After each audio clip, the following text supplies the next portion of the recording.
হাজার হাজার স্কুল পড়ুয়া থেকে শুরু করে মহিলারা পথে নেমেছেন। মূলত তাদের একটাই দাবি, রাস্তা চাই। রাস্তা যেহেতু সরকার মেপে দিয়ে গেছে, তাদের এই দাবি, তারা চাইছে যে রাস্তা চাই। 62 বছর পর এই গ্রামের রাস্তা হচ্ছে, সেই দাবিতে মূলত রাস্তার দাবিতে মূলত আজকে পড়ুয়ারা একেবারে পথে নেমেছেন। সেই মুহূর্তে দৃশ্য একেবারে সরাসরি দেখছেন। কোনো এক শ্রেণীর নেতার বিরুদ্ধে অভিযোগ তুলছে এলাকাবাসী। তাদের মূলত একটাই দাবি, রাস্তা চাই, রাস্তা চাই। মুর্শিদাবাদ জেলার সাগরদিঘি ব্লকের কাবিলপুর অঞ্চলের কলোনি গ্রাম। আপনাদের আরেকবার জানিয়ে রাখি, মুর্শিদাবাদ জেলার সাগরদিঘি ব্লকের কাবিলপুর অঞ্চলের কলোনি গ্রাম লেখা আছে রাস্তা করতে বাধা দিচ্ছে কর্মদক্ষ, এমনটাই স্কুল পড়ুয়ারা অভিযোগ করছে। দেখছেন সেই মুহূর্তের এক্সক্লুসিভ ছবি সরাসরি।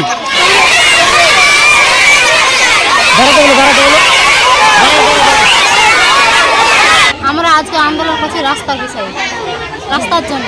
কোন রাস্তা, কোন গ্রাম এটা? আমরা কাবিলপুর কলোনি পুলপুনা পাড়াতে রাস্তার জন্য এসেছি আমরা। কতদিন পর রাস্তা হচ্ছে গ্রামে? এটা 60 বছর পর। আমার দাদারা মৃত্যু হয়েছে, এখন আমাদের ছেলে মেয়েদের কাল চলে এসেছে। আমরা রাস্তা না করি তো ভবিষ্যতে আমাদের ছেলে মেয়েরা রাস্তা করতে পারবে না।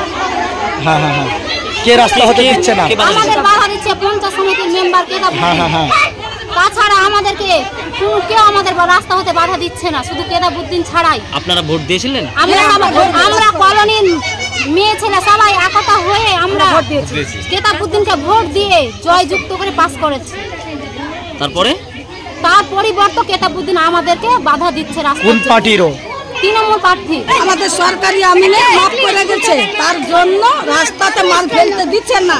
কেদাবুদ্দিন আটক করছে। কে দিচ্ছে না? কেদাবুদ্দিন আমাদের সব ভোট দিয়ে আমরা পাস করে নিয়েছি।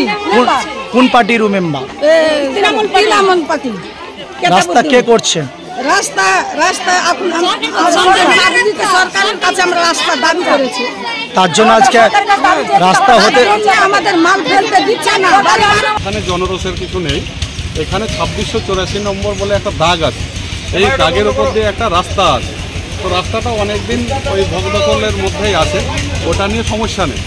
এখন ভিতরে একটা কলোনি বলে গ্রাম আছে, ওই গ্রামের মানুষের দাবি হচ্ছে যে এইখান দিয়ে রাস্তাটা হলে পরে আমরা ওইখান দিয়ে মানুষজন বেরোতে পারবো। তো এখানকার যাদের স্থানীয় বাসিন্দা আছে বা পার্শ্ববর্তী জমির মালিক আছে, তো তারা চাইছে যে রাস্তাটা মানে একবার মাপজোক হয়েছে, তো ওই পূর্ববর্তী মাপের সাথে আরআই সাহেব যেটা মেপে গেছেন তাতে একটু পার্থক্য, মানে এখানকার স্থানীয় মানুষ বলেছে যে পার্থক্য আছে।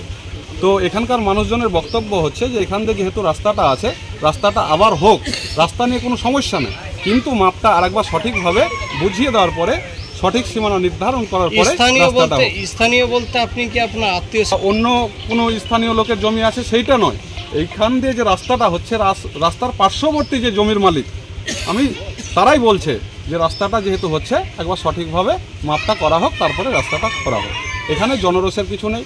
এবার কলোনির ওই লোকজনকে কারা ইন্ধন দিচ্ছে বা কি দিচ্ছে সেইটুকু কিন্তু আমি বলতে পারবো না, কিন্তু তাদের সাথে আমার কথা হয়েছে, বলেছি যে এখান দিয়ে রাস্তা আছে, রাস্তা হবে। তাদের ইন্ধনের কথা বলছেন আমাদের সামনে, কিন্তু আপনার আত্মীয় স্বজনকে কি ইন্ধন দিয়েছে এই পরিস্থিতির সৃষ্টির জন্য? এখানে আমার আত্মীয় স্বজনকে কেউ ইন্ধন দেয়নি, তার কারণ এখান দিয়ে যে রাস্তাটা আছে পার্শ্ববর্তী জমির মালিক হচ্ছে তারা, আমার আত্মীয় স্বজনেরা। আমার আত্মীয় স্বজনদের একটাই বক্তব্য হচ্ছে যেহেতু রাস্তাটা হচ্ছে সেহেতু একবার সঠিকভাবে সীমানা নির্ধারণ করে করা হোক। এখন কলোনির লোকজন এখানে মাল ফেলার চেষ্টা করছে।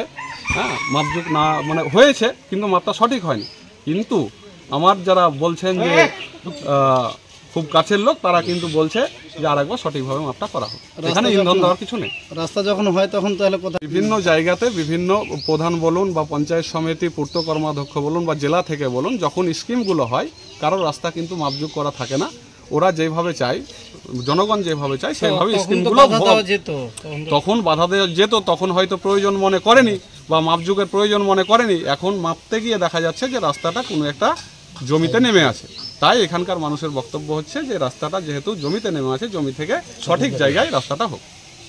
আপনি জনপ্রতিনিধি হিসাবে আপনার কি দাবি যে মাপযোগ করার পর রাস্তা হবে না রাস্তা এখনই হবে? না, আমি তো চাইবো যে এখানে যাতে কোনো বিশৃঙ্খলা সৃষ্টি না হয়। আমি জনপ্রতিনিধি হিসাবে আমি বলছি যে যেহেতু পার্শ্ববর্তী জমির মালিকদের আপত্তি আছে, তাহলে আরেকবার মাপযোগ করে রাস্তাটা সঠিক নির্ধারণ করে রাস্তাটা করা, এবং এই রাস্তাতে আমি পূর্ণ সহযোগিতা করব। আমি পঞ্চায়েত সমিতির একজন পূর্ত কর্মাধ্যক্ষ, আমি দায়িত্ব নিয়ে বলছি মাপটা যখন সঠিক হবে তখন কিন্তু আমি নিজ দায়িত্বে এই স্কিমটা ভরে আমি এই রাস্তাটুকু করে দেবো।